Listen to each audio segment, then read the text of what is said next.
శ్రీమన్నారాయణాభ్యో నమః. ఇప్పుడు అష్టోత్తరం చదవడానికి ప్రారంభిస్తున్నాను. నేను చెప్పింది గుర్తున్నాను. అందరూ అష్టోత్తర మంత్రం చదివిన తర్వాత నమః అనాలి. మర్చిపోకుండా అన్నా అంటే మీరు పూజ చేసినట్లు లెక్క, లేదంటే నేను ఒకటే పూజ చేసినట్లు లెక్క.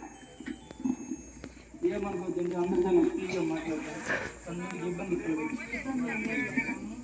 ఓం గజాననాయ నమః. అందరూ చెప్పాలి, నేను గట్టిగా చెప్పాలి, గట్టిగా చెప్పాలి. నమః అని మీరు చెప్తేనే పలానా రాజేశ్వరం చేసిన వసంతం చేసిన రాయనమ్మ చేసిందని ఆయన స్వామి వారు చూస్తారు. చెప్పలేదంటే మీరు గమ్మున కూర్చొని ఆయన గమ్మున కూర్చున్నారు. సరే. ఓం గణాధ్యక్షాయ నమః. ఓం విఘ్నరాజాయ నమః.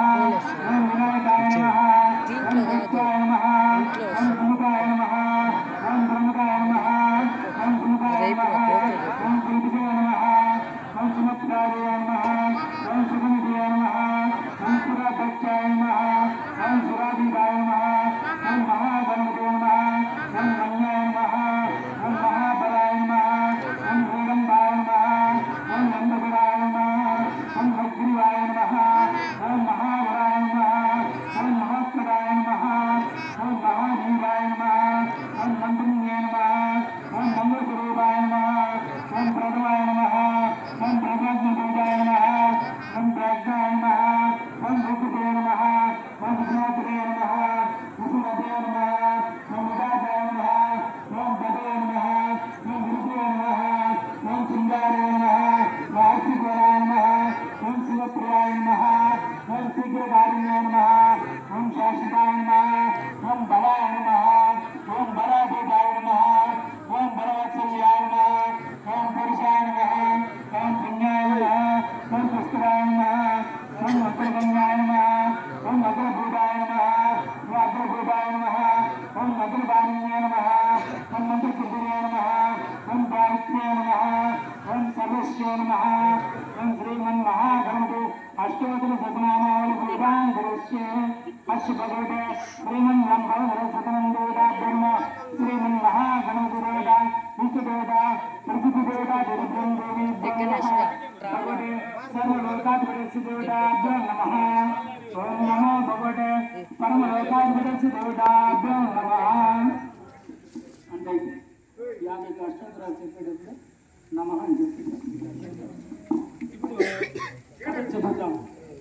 ముందుగానే చెప్తున్నానమ్మా, నియమనీయులు ఈ సత్యనారాయణ స్వామి వ్రతము, వరలక్ష్మి వ్రతము, కేదారేశ్వర వ్రతము, వినాయక వ్రతం ఇది 3 నియమనిష్టలు ఒకటే.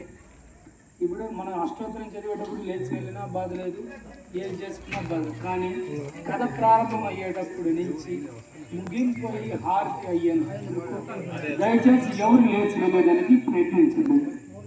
ఎందుకంటే ఆ దేవుడు పెట్టుకున్న నియమనిష్టలు భక్తులు ఆయన కటాక్షం పొందాలనేసి భక్తుల కోసం ఆయన పెట్టి నియమనిష్టలు. కాబట్టి ఎవరైనా వెళ్ళాలనుకుంటే ఇప్పుడే వెళ్ళచ్చు. కథ ప్రారంభమైనప్పుడు వెళితే మళ్ళా దేవుడి కృపకు మనం దేవాపరాధం అవుతుంది. కాబట్టి ఎవరైనా వెళ్ళాలనుకునే వాళ్ళు వెళ్ళచ్చు. ఉండేవాళ్ళు ఉండి కథ అయిన తర్వాత హారతి అంతా అయిన తర్వాతనే మీరు వెళ్ళేదానికి చూసుకోండి. ఏదైనా పని ఉండేవాళ్ళు వెళ్ళచ్చు. 2 నిమిషాలు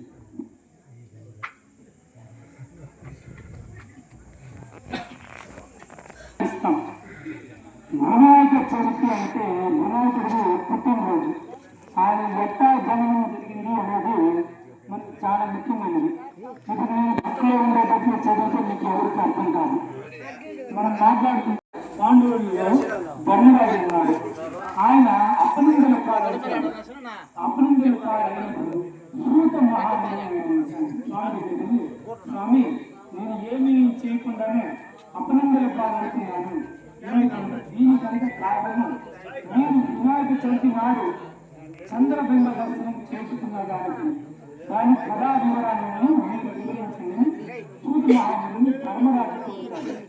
ధర్మరాజు కోరిన తర్వాత ఆ సూత మహాముని చెప్తాడు. పూర్వం రాక్షసులు ఉండేవాళ్ళు, గజాసురుడు అనే రాక్షసుడు ఉండేవాడు.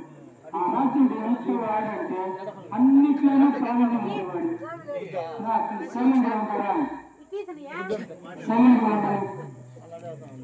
గడాసుడు అనే రాక్షసుడు ఆయన ఎంత పరాక్రమశాలి అంటే అంత పరాక్రమశాలి, భక్తిలో కానీ మ్యూజిక్ ఏదైనా సరే ఆయనకు తెలియకుండా ఏది ఉండదు. అలాంటి ఆయన వచ్చి శివుడి కోసం ఘోర తపస్సు చేస్తాడు. ఘోర తపస్సు చేసిన శివుడు చెప్పాలా గౌరాశంకరుడు తగాని వర్ణించేస్తాడు. తదాస్తు అనేసి ఆ మాట ఉండేటప్పుడు శివుడు ప్రత్యక్షమైన తర్వాత స్వామి ఎందుకైనా గడాసుడా నువ్వు ఎందుకు స్వామి నువ్వు ఎప్పుడు నిత్యము నాతోనే ఉండేటట్లుగా వర్ణం స్వామి అంటే తదాస్తు దానికి ఏం చేయాలని చెప్పినానంటే నేను ఎప్పుడు నా ఉదరం అంటే గుండెల్లో ఉండేటట్టుగా వరం పడుతుంది. ఇంకా స్వామివారు భక్తుడు మాట కాదు, శివుడు అసలు కాదు. కాబట్టి ఆ విధంగా ఉండే స్వామి వారు ఆత్మలింగ దర్శనం చేసిన తర్వాత ఆత్మలింగము ఆ గజాచుడికి కడుపులో వెళ్ళిపోయి అంటే హృదయంలో తెలుగు ముల్లాకాలలో ముగ్గురు ఉంటేనే లయకారకుడు శివుడు అనేవాడు ఈ భూత వర్తమానాలన్నింటినీ కంట్రోల్ చేస్తాడు. ఆయన లేకపోతే దయ్యాలు పిశాచాలు అన్ని వాదం చేసి ప్రజలు పీడుతుంది. కొన్ని రోజుల తర్వాత చూసి అన్ని అల్లకొల్లలం అయిపోతుంది. అప్పుడు ఏం చేయాలో అర్థం కావట్లేదు. దేవతలందరూ కలిసి బ్రహ్మ దగ్గర బ్రహ్మ ఆల్రెడీ కలగొట్టుకుంటాడు. ఏం చేయాలి అందరూ కలిసి ఎక్కడ పడ్డారు అందరికీ కలిసి ఒకటే రక్షకుడు ఎవరంటే శ్రీ మహావిష్ణు. శ్రీ మహావిష్ణు దగ్గర వెళ్ళిన తర్వాత ఆయన వెళ్ళండి గజాసుడి మనం అడుగుతాం రాజుడి దగ్గరకు దేవతలు అడుగుతున్నారా మీ దగ్గర శివుడి పోయి అంటే అందరూ తమ తమ మారు వేషాలు వేస్తారు. సింగి గుండి విష్ణువు నంది అందరూ వాళ్ళ మారు వేషాలు ఆ గజాసుడి తింటారు. ఆయనకి మ్యూజిక్ అంటే ఇష్టం లేదు. వీళ్ళ ఆట పాటలతో ఆయన మెప్పించి ప్రచురించిపోతాడు. అప్పుడు అడుగుతాడు మీకు ఏమి వరం కావాలో అడగండి నేను ఇస్తాను. ఇచ్చిన మాట తప్పబడిన స్వామి నా జీవితంలో నేను ఇచ్చిన మాట తప్పడం అనేది ఎప్పటికీ జరగదు. వాళ్ళకి ఆయన వరం ఇస్తాడు. అప్పుడు మీ కడుపులో ఉండే శివయ్యను నాకు ఇచ్చేయండి అంటాడు. శివయ్యను ఇచ్చాను అంటాను. అప్పుడే ఆయనకు అర్థమైపోయింది ఓహో వీళ్ళంతా దేవతలు వచ్చేసారు శివుడి కోసము శివుని తీసుకుని పోతే వీళ్ళు వెళ్ళారు. ఆయన ఏమంటాడు నేను వచ్చి నేనుగా శివునికి శివుని మీరు పిలిస్తే వస్తే తీసుకుని వెళ్ళండి. దీన్ని తీయకుండా ఈయన లోపల నుంచి ఎట్టా వస్తాడు శివుడు. శివుడికి అత్యంత ప్రీతి పాత్రమైనది ఏమిటంటే రుద్రము నలకలు చమకం మంత్రాలు రుద్రనాళాలు అంటే భూమి శృంగిలో రుద్రము చేస్తారు, రుద్ర వాయిస్తారు. ఆ రుద్రం వాయించినప్పుడు స్వామి వారు మైపని కైలాసంలో ఉంటే కూడా శివతాండవం చేస్తారు. అమ్మగారు ఆ మాదిరి శివతాండవం చేస్తారనేసి వీళ్ళంతా ప్రమేయ గణాలు అందరూ శివుడికి రుద్రము నమ్మకం చమకం మంత్రాలు చెప్పి కడుపులో నుంచి శివుడు కదిలేటట్టుగా చేస్తారు. కదలడంలో ఆ గజాసుడు పొట్టలో నుంచి చీల్చుల నుంచి బయటకు వస్తాడు స్వామివారు. స్వామివారు వచ్చి బయట వచ్చిన స్వామి మీరు ఇచ్చిన వరం నాకు తీరలేదు ఎట్టా కదా నువ్వు వేచి ఉంది నీకు నిత్యము నువ్వు నన్ను చేసే విధంగా నీకు వరం ఇస్తుందని చెప్పి స్వామివారు ఆ గజాసుడిని మోక్షం కల్పించకుండా ప్రత్యక్షమై అంతర్ధారిని వెళ్ళిపోతాడు. అట్టా వెళ్తూ పార్వతీదేవికి వాళ్ళ చెలికతో అమ్మ శివయ్య గారు వస్తున్నారు. అమ్మవారు ఊరికి బొమ్మ చేస్తున్నాం పిండి బొమ్మ చేసి టేబుల్ మీద పెట్టాము. దానికి అంత లోపలే అక్కడ మూషికాసుడు రాక్షసుడు ముల్లోకాలని అలకల్లోలం చేస్తుంటారు.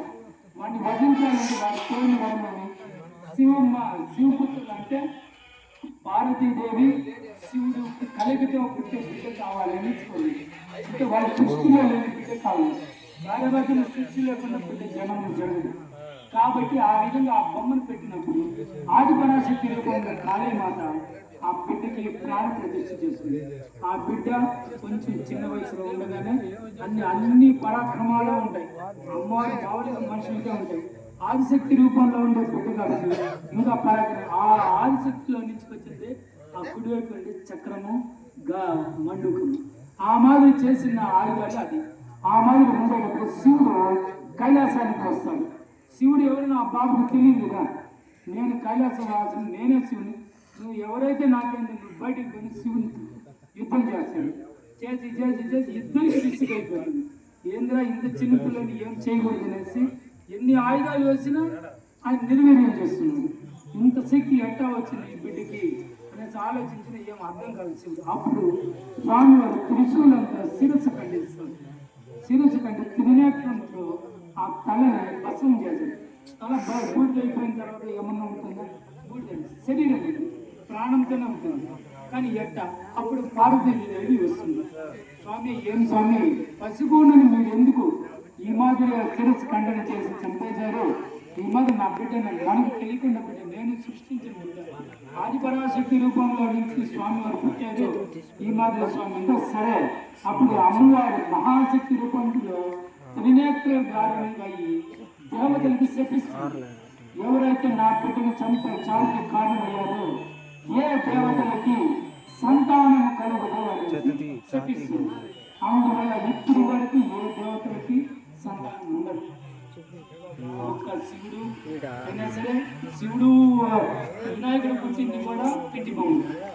కృతికా నక్షత్రంలో పుట్టి సుబ్రహ్మణ్య స్వామి పుట్టింది వాళ్ళు నక్షత్రంలో పుట్టారు. అంటే వాళ్ళ శక్తుల నుంచి పుట్టారు కాబట్టి ఆ మాదిరి ఎవరికి సంతానం లేకుండా ఉన్నది. అప్పుడు స్వామి వారు భుంగి సింగిని అనే పండుగ ఎవరైతే దర్శనముఖంలో చూస్తూ నిద్రపోతుంటారంటే దర్శనాన్ని చూస్తూ నిద్రపోతారు వాళ్ళు శిరస్సు ఖండించి తీసుకుని వెళ్ళాడు. ఆ ప్రమదగణాలు వెళ్ళి చూస్తుంటే ఒక ఏనుగు నిద్రపోతుంది. ఆ ఏనుగు ఎవరు అంటే ఈ మోక్షకాలంలో ఉండే ఈ ప్రజాసుడే ఆ జగాసుడు శిరస్సు ఖండించి తీసుకుని వస్తారు. అప్పుడు ఏనుగు అంటే పెద్దగానే ఉంటుంది. ఆ ఏనుగుని స్వామివారి రాత్రంతో చిన్నదిగా చేసి ఆ పాలను పుట్టి ప్రాణికులకు వస్తున్నారు. అప్పుడు స్వామివారు ఎవరైనా సరే ప్రథమ పూజ చేసేదానికి మహాగణపతితోని ఉండాలి అనేసి ఆయన శాసనం చేశారు. ఆ విధంగా మనం ఏ పుణ్య కార్యక్రమం ఎంత పెద్ద బ్రహ్మోత్సవాలు జరిగినా తొలత గణపతి కానీ ఏనుగు కానీ ఉంది. ఏనుగు వచ్చి శుభసూచకాలు. మనం ఏ కార్యక్రమం చేసినా అన్ని విధాలా మనం ఏనుగు అనేది అన్ని మంచి జరుగుతుంది. ఈ విధంగా ఉండేటప్పుడు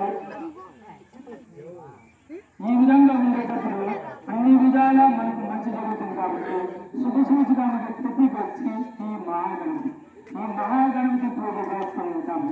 ఇలా ఉండగా స్వామివారు వినాయక చవితి రోజు భూలోక సంచారం చేసి వాళ్ళ కైలాసానికి వెళుతుంటే స్వామివారు ఫుల్గా భోజనం చేసి భక్తి ఉత్సాహంతో వెళ్తాడు. వెళ్తూ ఉంటే జారి కింద పడతాడు. జారి మెట్లు జారి కింద పడినప్పుడు చంద్రుడు చవితి రోజు చూసి నవ్వుతాడు. ఇదో నవ్వేశాడు. పక్కన స్వామి వారికి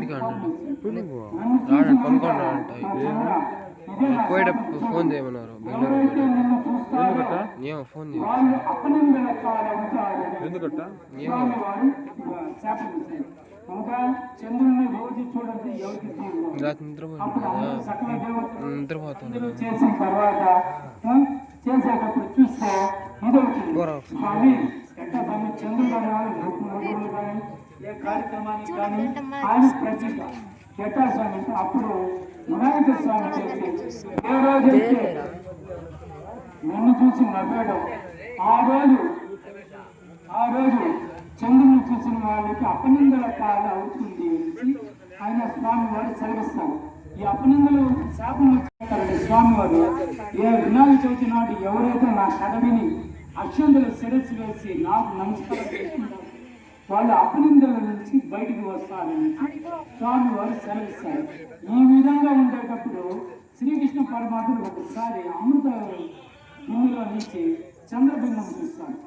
కానీ ఈ చంద్రబింబం చూసిన దానికి మనుషులకే కాదు సాక్షాత్ జగన్నాథ సూతమైన శ్రీకృష్ణ పరమాత్ముడు ఎందుకు అంటే సత్రాభిత్యం అనేది ఆయన దగ్గర వజ్రం ఉంటుంది, సమంతకం.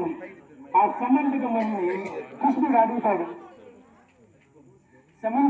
కృష్ణుడు అడుగుతాడు లేదు నేను ఇవ్వలేనని చెప్పి వెళ్ళిపోగానే కొన్ని రోజుల తర్వాత ఆ సమంతకమని సత్రాజిత్ తమ్ముడైన విశ్వసేనుడు వచ్చి తీసుకుని వెళ్తూ ఉంటే ఒక సింహం చంపి ఆ వజ్రాన్ని తీసుకుని వెళ్తుంది. ఆ విధంగా నా తమ్ముడిని శ్రీకృష్ణుడే చంపాడు, దానివల్ల ఈ వజ్రము శ్రీకృష్ణుడి దగ్గరే ఉందని అపవాదు వేసి ప్రపంచమంతా నువ్వు వెళ్ళిపోయింది. కృష్ణుడు అండి, నేనైతే ఇంట్లో కృష్ణారామాన్ని కూర్చొని ఉంటే ఇదేంద్ర నాకు తలనొప్పి. ఆయన అడవి గుండా వెళ్ళి అడవి వెళ్ళేటప్పుడు ఆ సత్రాజిత్తుని చంపిన సింహం కూర్చుంది. ఆ సింహాన్ని ఒక మండుకం అంటే ఎలుకబోయాడు, ఆ ఎలుగుబంట ఉంటుంది, ఆ ఎలుగుబంట సింహాన్ని చంపి ఆ వజ్రాన్ని ఒక చీలతో కొక్కికి తగిలిచ్చి ఉంటుంది. ఆ కొక్కికి తగిలిచ్చి ఉండేటప్పుడు స్వామి గారు వెళ్ళి తీసుకునేదంటే పెద్ద పెద్ద శబ్దాలతో ఆ మండూకం వస్తుంది. మండూకం వచ్చినప్పుడు చూస్తే ఎవరు నువ్వు అంటే నేను కృష్ణుని, ఈ మాత్రం ఆ సమంతకమని నా మీద కావాలని అడిగితే నా మీద అపవాదు వచ్చింది. ఆ సమంతకమని తీసుకునే దాన్ని తీసుకుని అప్పుడు ఇది జాంబవంతుడు అని ఎవరంటే శ్రీరాముడు త్రేతాయుగంలో శ్రీరామచంద్రుడు ఇది. కాబట్టి వాళ్ళిద్దరి మధ్య యుద్ధం జరుగుతుంది.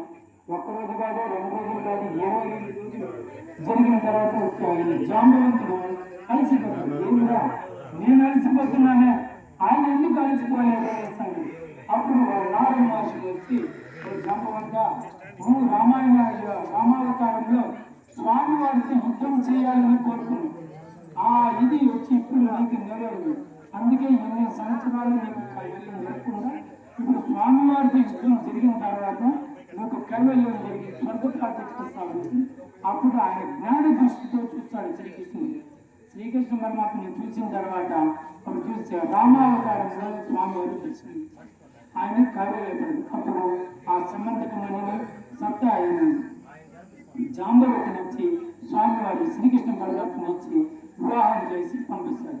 ఈ విధంగా అపనిందులు అనేది వచ్చిందంటే చిన్నగా చూసిన తర్వాత ఎవరికైనా దేవుడైనా ఒకటి, మనుషులైనా ఒకటి అనేసి జీవకోసమైతే నిద్రిస్తుంది.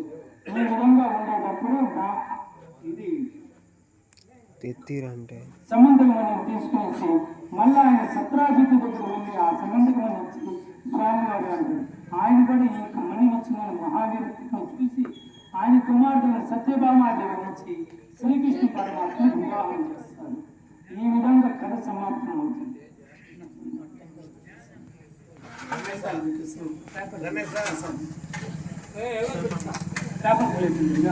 మీరు చేసిన ప్రసాదం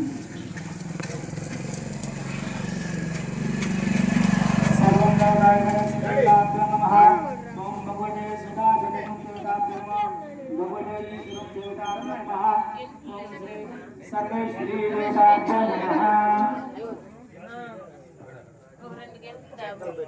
లోపల ఉన్నాయి